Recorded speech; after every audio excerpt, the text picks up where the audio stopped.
The power of the word. By thy words thou shalt be justified, and by thy words thou shalt be condemned. A person knowing the power of the word becomes very careful of his conversation. He has only to watch the reaction of his words to know that they do not return void. Through his spoken word, man is continually making laws for himself. I knew a man who said, "I always miss a car. It invariably pulls out just as I arrive." His daughter said, "I always catch a car. It's sure to come just as I get there." This occurred for years. Each had made a separate law for himself, one of failure, one of success. This is the psychology of superstitions.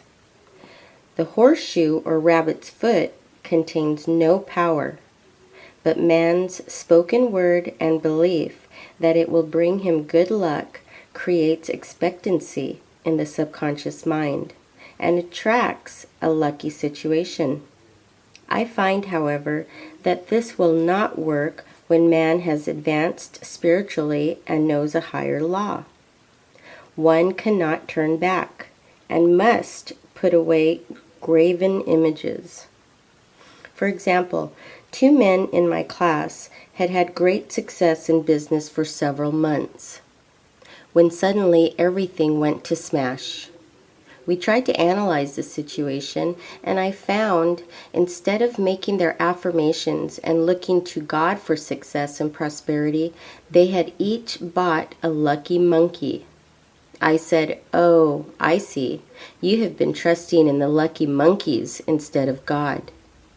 Put away the lucky monkeys and call on the law of forgiveness, for man has power to forgive or neutralize his mistakes." They decided to throw the lucky monkeys down a coal hole, and all went well again. This does not mean, however, that one should throw away every lucky ornament or horseshoe about the house. But he must recognize that the power back of it is the one and only power, God, and that the object simply gives him a feeling of expectancy. I was with a friend one day who was in deep despair. In crossing the street, she picked up a horseshoe. Immediately, she was filled with joy and hope. She said God had sent her the horseshoe in order to keep up her courage. It was indeed, at that moment, about the only thing that could have registered in her consciousness. Her hope became faith, and she ultimately made a wonderful demonstration. I wish to make the point clear that the men previously mentioned were depending on the monkeys alone, while this woman recognized the power back of the horseshoe. I know in my own case, it took a long while to get out of a belief that a certain thing brought disappointment. If the thing happened, disappointment invariably followed. I found the only way I could make a change in the subconscious was by asserting, there are not 2 powers. There is only one power, God. Therefore, there are no disappointments, and this thing means a happy surprise. I noticed a change at once, and happy surprises commenced coming my way. I have a friend who said nothing could induce her to walk under a ladder. I said, "If you are afraid, you are giving in to a belief in 2 powers, good and evil, instead of one. As God is absolute, there can be no opposing power, unless man makes the false of evil for himself. To show you believe in only one power, God, and that there is no power or reality in evil, walk under the next ladder you see." Soon after, she went to her bank. She wished to open her box in the safety deposit vault, and there stood a ladder on her pathway. It was impossible to reach the box without passing under the ladder. She quailed with fear and turned back. She could not face the lion on her pathway. However, when she reached the street, my words rang in her ears, and she decided to return and walk under it. It was a big moment in her life, for ladders had held her in bondage for years. She retraced her steps to the vault, and the ladder was no longer there. This so often happens. If one is willing to do a thing he is afraid to do, he does not have to. It is the law of non-resistance, which is so little understood. Someone has said that courage contains genius and magic. Face a situation fearlessly, and there is no situation to face. It falls away of its own weight. The explanation is that fear attracted the ladder on the woman's pathway, and fearlessness removed it. Thus, the invisible forces are ever working for man, who is always pulling the strings himself, though he does not know it. Owing to the vibratory power of words, whatever man voices, he begins to attract. People who continually speak of disease invariably attract it. After man knows the truth, he cannot be too careful of his words. For example, I have a friend who often says on the phone, "Do come to see me and have a fine old-fashioned chat." This old-fashioned chat means an hour of about 500 to 1,000 destructive words, the principal topics being loss, lack, failure, and sickness. I reply, "No, I thank you. I've had enough old-fashioned chats in my life. They are too expensive. But I will be glad to have a new-fashioned chat and talk about what we want, not what we don't want."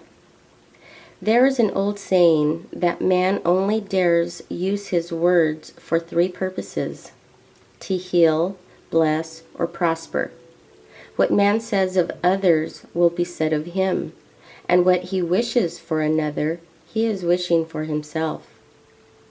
Curses, like chickens, come home to roost. If a man wishes someone bad luck, he is sure to attract bad luck himself. If he wishes to aid someone to success, he is wishing and aiding himself to success. The body may be renewed and transformed through the spoken word and clear vision, and disease be completely wiped out of the consciousness. The metaphysician knows that all disease has a mental correspondence, and in order to heal the body, one must first heal the soul.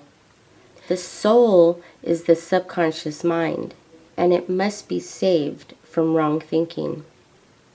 In the 23rd Psalm, we read, "He restoreth my soul." This means that the subconscious mind, or soul, must be restored with the right ideas. And the mystical marriage is the marriage of the soul and the spirit, or the subconscious and superconscious mind. They must be one.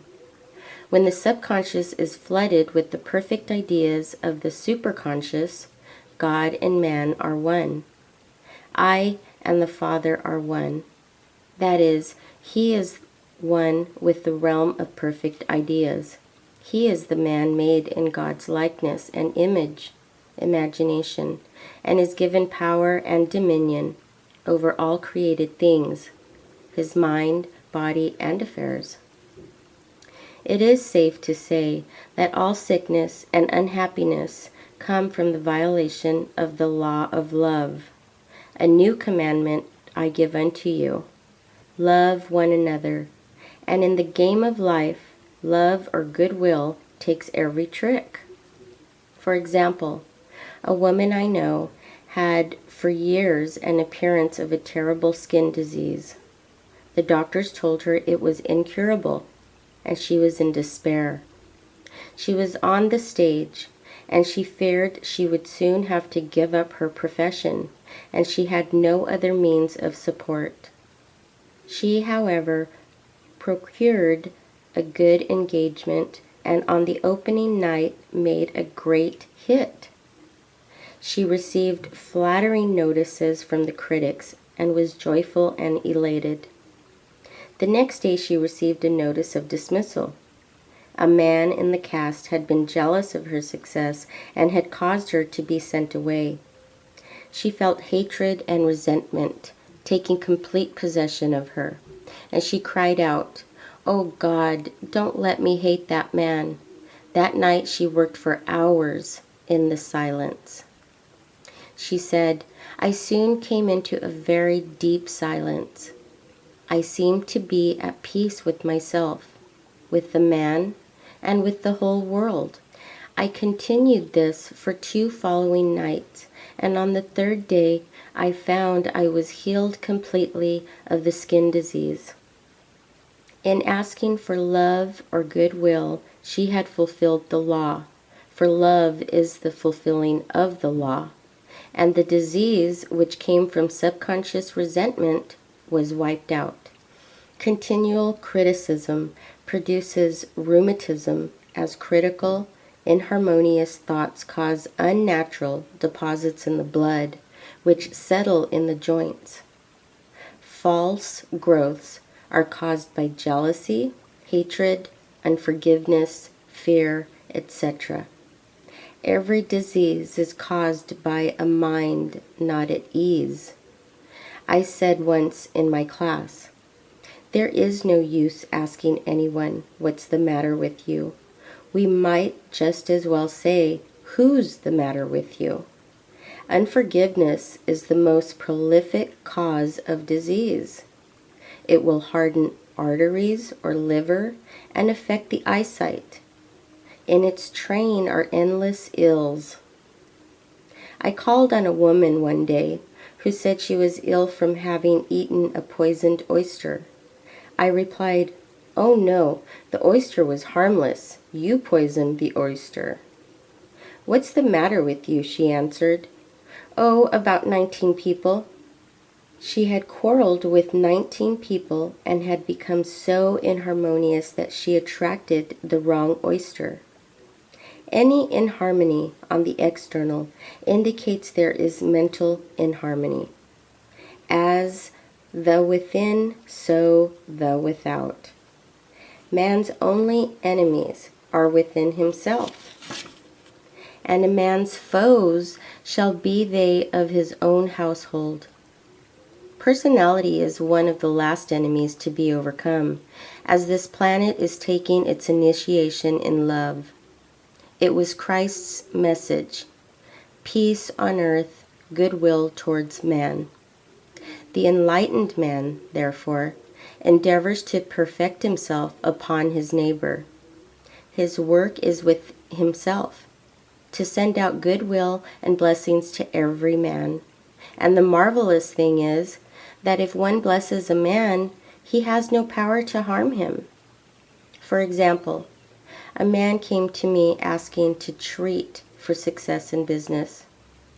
He was selling machinery, and a rival appeared on the scene with what he proclaimed was a better machine, and my friend feared defeat.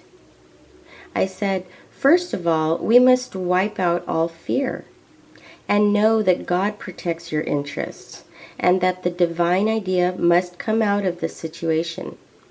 That is, the right machine will be sold by the right man to the right man." And I added, "Don't hold one critical thought towards that man. Bless him all day, and be willing not to sell your machine if it isn't the divine idea." So he went to the meeting fearless and non-resistant, and blessing the other man. He said the outcome was very remarkable.